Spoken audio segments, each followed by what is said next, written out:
Okay, we good on this one? All right. This is a tool that I actually just kind of come across. Didn't actually know this existed until a couple nights ago. This is through Case IH, and it's called a ballasting tool. Now, where am I going to? United States. And we're just going to kind of work our way through here. Bless you.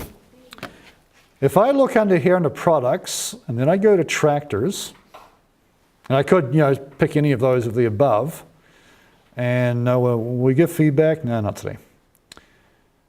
We're going to come along here to, let's go to a row crop tractor. Let's do a Magnum, because I like Magnum tractors.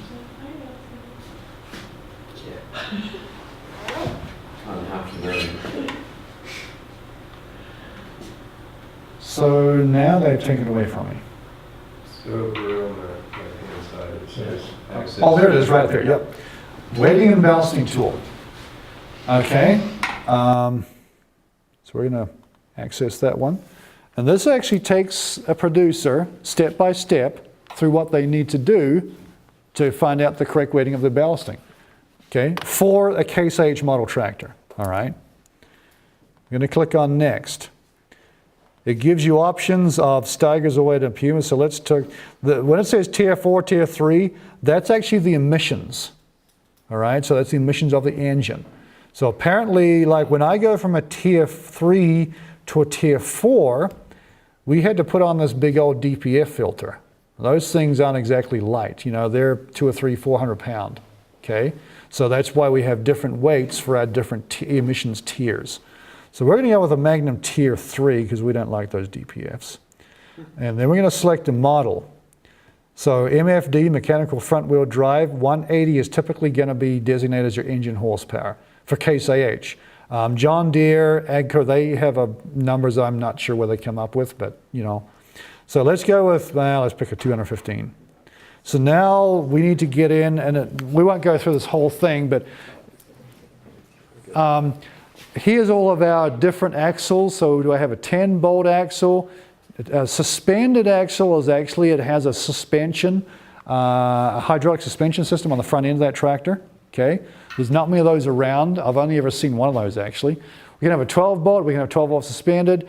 Weight frame, again, this will be back in the specs in the owner's manual. 3-point hitch.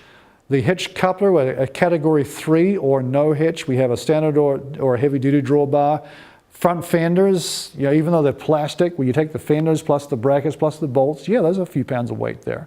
Okay, so we get all that in there, and we'll just go with a small weight frame. Then we can select what size tires we have. Okay, so the front tires, we're just going to go with those ones. And we're good to go for there. Drawbar, we're going to have a drawbar mount on that one. High vertical load, that means it's basically, it's a drawbar mount, but the load is sitting up higher. So maybe like I've seen some grain carts that have some higher hitches on them. Hitch comes out, then comes down to the drawbar. That would be considered a higher load. So that's taking into account this little thing we have called gravity. All right. So a lower hitch down here has less pull on it than one up higher. Okay. 6 miles an hour. No, we're going to go faster than that. Jeez, them all. No, we're not. Crap. Apparently we're not.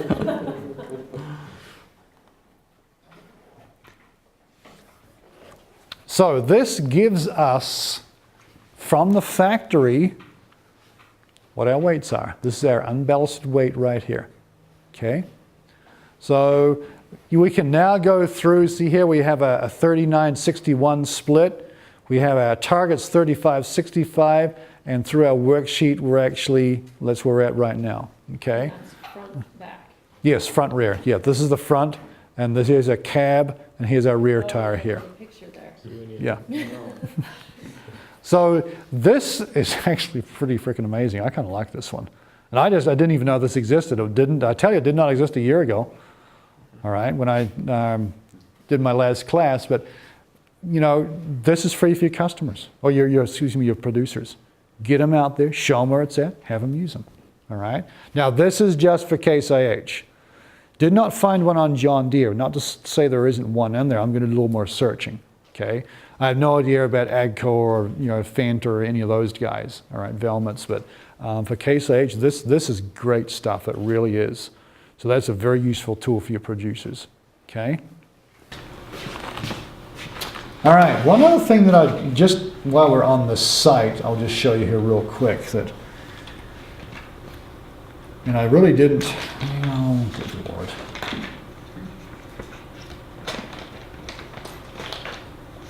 Let's delete, let's delete. One thing that you want to probably get versed with is a thing called telematics. And that's probably a lot of your producers already have, you know, like John Deere Green Star, auto steer, positioning, all that sort of stuff. That's what we encompass in the world of telematics, all right? And if Case H would get here, we could actually go ahead and do that. Well, we're just going to do this. Because actually Case and, so under this one here, AFS, I believe it was. So this is their advanced farming system, AFS, which is just for Case IH, all right? John Deere has Green Star.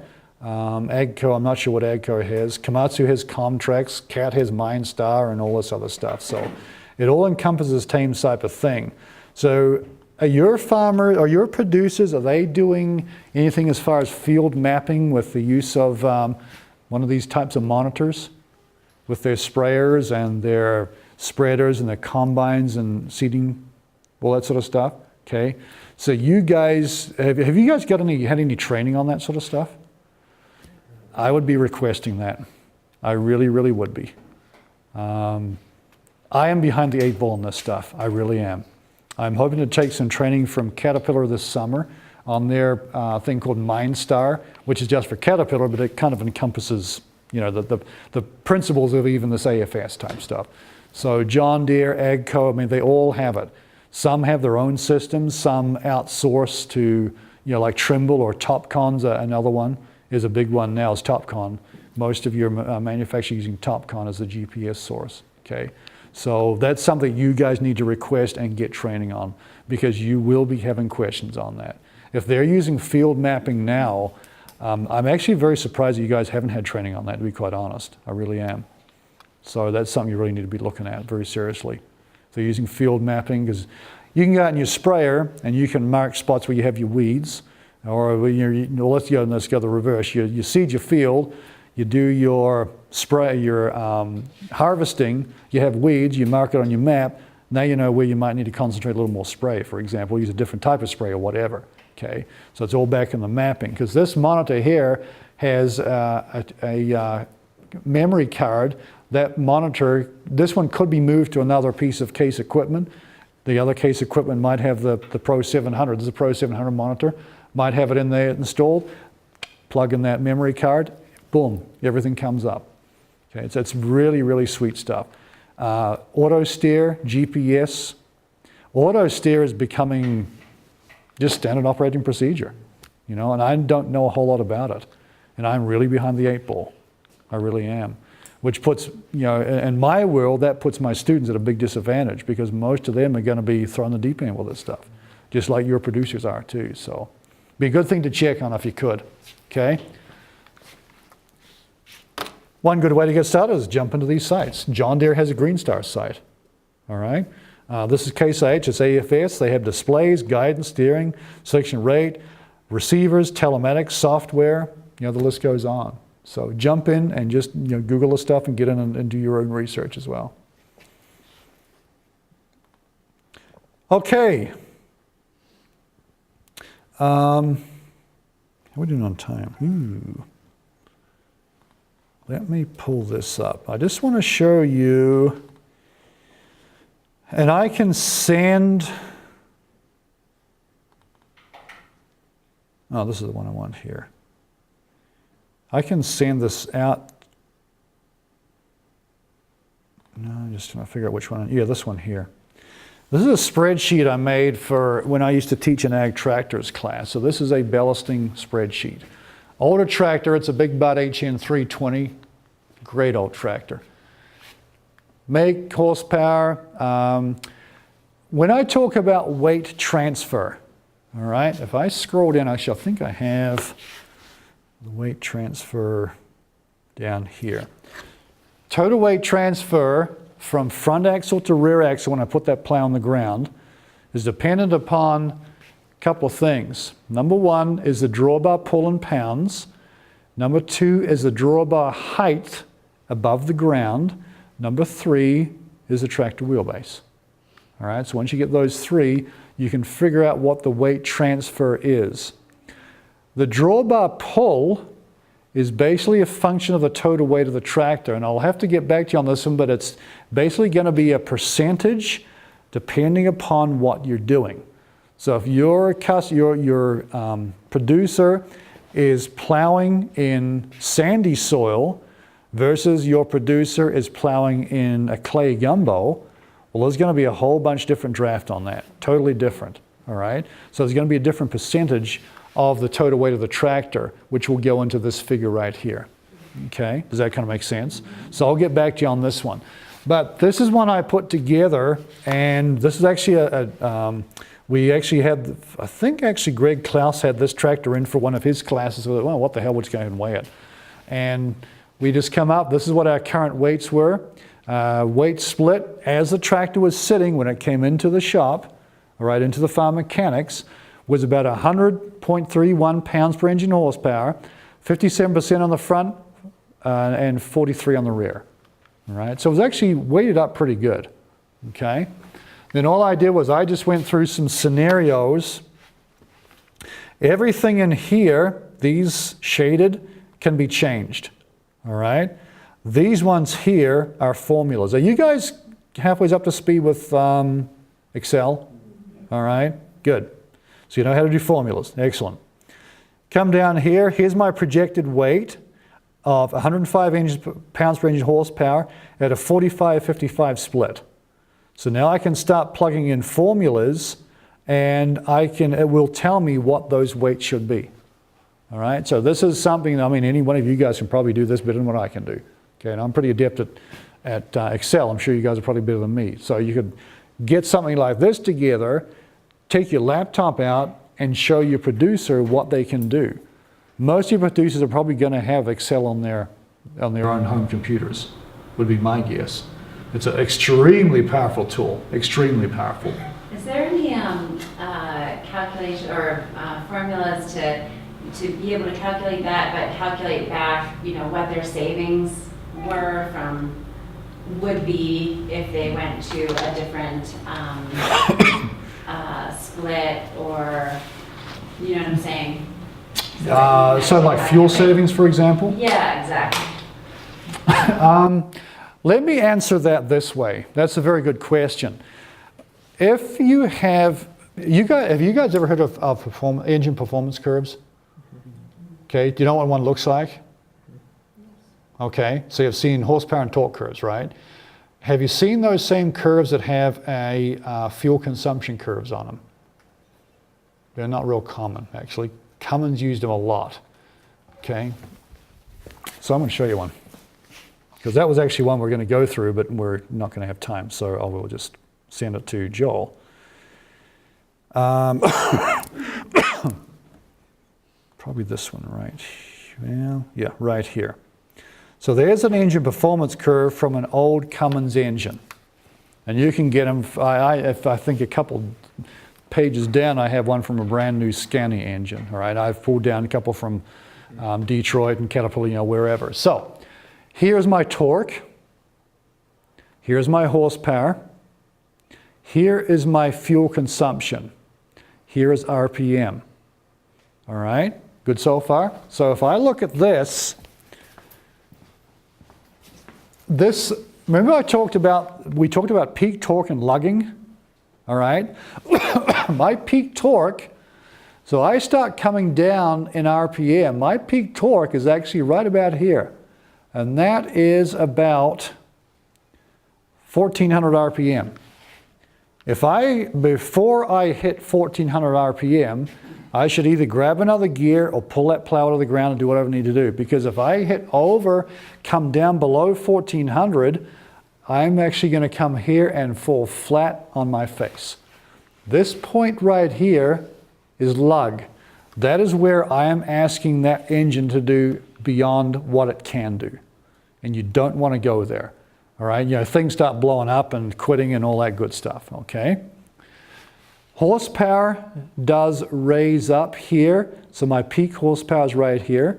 My peak horsepower on this engine actually is at about, 1850 RPM. Now that may or may not be the rated horsepower. Right? I mean, we talked about the little marketing ploy. So this engine, actually, I wonder if it even tells us. Right here. It's 360 horsepower at 2100 RPM. All right? So 2100 RPM is here. The most horsepower I can get is back over here. So what's going to happen is as we start rising up on the torque curve, that's going to make my customer pretty gosh darn happy. You know what? I've only got a 350 horsepower engine, but it's doing way more work than that other 400 horsepower engine did. Well, horsepower's got not a damn thing to do with it. All right? This has got everything to do with it. Okay? Now, let's go down here. 2100 RPM, I'm using this much fuel. And here's my fuel usage over here. And this is actually in pounds per brake horsepower hour. All right? If I start lugging, I'm going to use the same thing. But if I go around about 1650 to 1750, I'm in the lowest point of this curve, which means this is where I use my least amount of fuel. All right? Let's put ballasting into that. If I have that tractor correctly ballasted, where I can, this is called a phenomenon called gear up, throttle back. We're going to, instead of running in third gear, just picking numbers, third gear at 2100 RPM and having the screaming the living crap out of that engine, we're going to jump up into fourth gear. Now I'm going to pull back on the throttle. Let's go down to maybe to 1800 RPM. You'll see here, I've actually increased my horsepower. I'm up on my torque curve, which means I have more rotational effort coming out of the back of the engine. I'm also using less darn fuel. The only way to get that accomplished is if I can have that tractor correctly ballasted.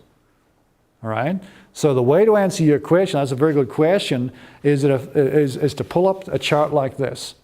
If the tractor is ballasted for what the application is, we can pull back on that throttle, jump up a gear. We're actually going to get more work out of that tractor. So acres per day or acres per hour, whatever, we're actually going to increase. So our efficiency went up. We're going to decrease the amount of fuel. So efficiency went up. All right?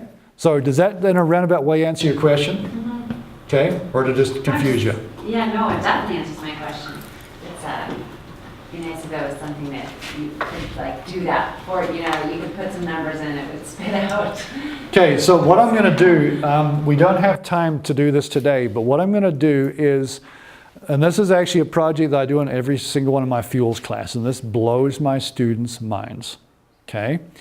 What I do is I take, we're going to have an engine. I don't really care what the engine is, but we're going to run it at 2100 RPM. And we're going to run that for 5,000. Well, let me ask you guys, what would you expect, let's just pick on an average four-wheel drive tractor for your producers, how many hours would you expect your producer should get out of that tractor? Usually use 10,000 on the depreciation scale till a major rebuild. That's on a depreciation scale, which is a piece of paper, right? Let's fast forward to real world. Gotcha. So, and the actual, and that's a fair answer. I'll go along with that because on a depreciation, they didn't just pick that number. That's over years of doing the research, right? So in effect, your producer should expect to get 10,000 hours out of that tractor on the farm, right? Would you guys buy off on that? I sure would. Are they getting that? Not even close. If they get 5,000 hours, they're doing pretty damn good. All right?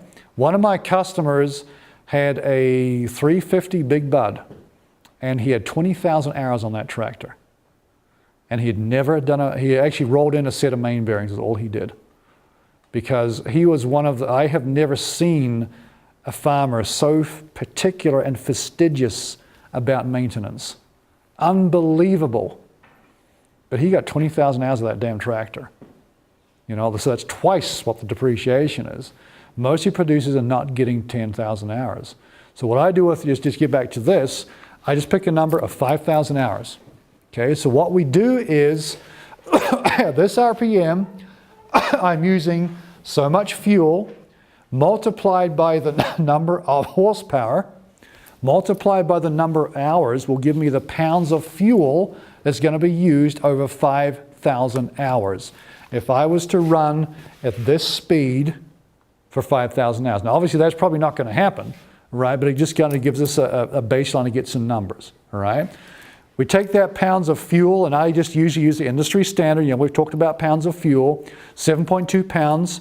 We get a number of gallons multiplied by those $3.60 a gallon, and we know at 5,000 hours, today's fuel price, I'm going to spend X amount of dollars. Then we do the same thing down here. All right? And sometimes we end up, I've seen as much over 5,000 hours, as much savings as over $100,000 in fuel savings, depending upon the engine. That is not chump change. So that's something that I'll send it to Joel. I'll have it all mapped out so you can use that as an example for your producers. I mean, that's real dollars. It really is. And my students look at that and they say, oh, we're not going to save a whole lot of fuel. I mean, we're going from here to here, that's like about 0.1 or 0.3. Okay, fine. Do the math. Ooh, gee. You know, it's astounding how much we can save. All right? So it's gear up, throttle back. That phenomenon has been around for years and years and years. But most people don't do it. They just want to go, they think that if they ram that throttle forward, we're going to do a whole lot more work. Well, no, we're not. Horsepower's lower. Torque is sure as heck lower. If I come down here into this range here, I'm still climbing on the torque curve. So what that means is if I'm running right about here and I hit a hard spot, RPM is going to go down a little bit, but I still have some torque left before I reach my peak torque to get me through that hard spot, or through that mud puddle, or up the steep hill, or whatever. All right, so we're making the engine do what the heck it should be doing. That's why we bought the gosh darn thing, right? So it's going to do our work for us, okay? And the savings are phenomenal. You know, I've seen as little as $6,000 or $7,000 savings. But you know what? You save that money, you can spend it on something else rather than fuel, right? That's $1,000 a year if you look at 1,000 hours a year. It's not chump change to me. And I'm probably thinking most of you producers is not chump change either. You know, that's real dollars. Okay? So I'll give that to Joel and he'll disseminate that out to you guys. Okay? And I'll try and put in a better explanation what the hell I'm doing there too. Okay, how we doing, guys? You're looking just a little overwhelmed. What do we have for questions? You guys ask outstanding questions. You really do. I sincerely say that. That's a pleasure. It really is. Make me think a little bit too, by the way, which is good. Well, we're kind of running out of time. If we had another 2 days, then we'd get through everything that we needed to. That's all right. Back to the American. Yeah, there you go. There you go. We'll rope you in next year again. Absolutely. Absolutely. Yeah.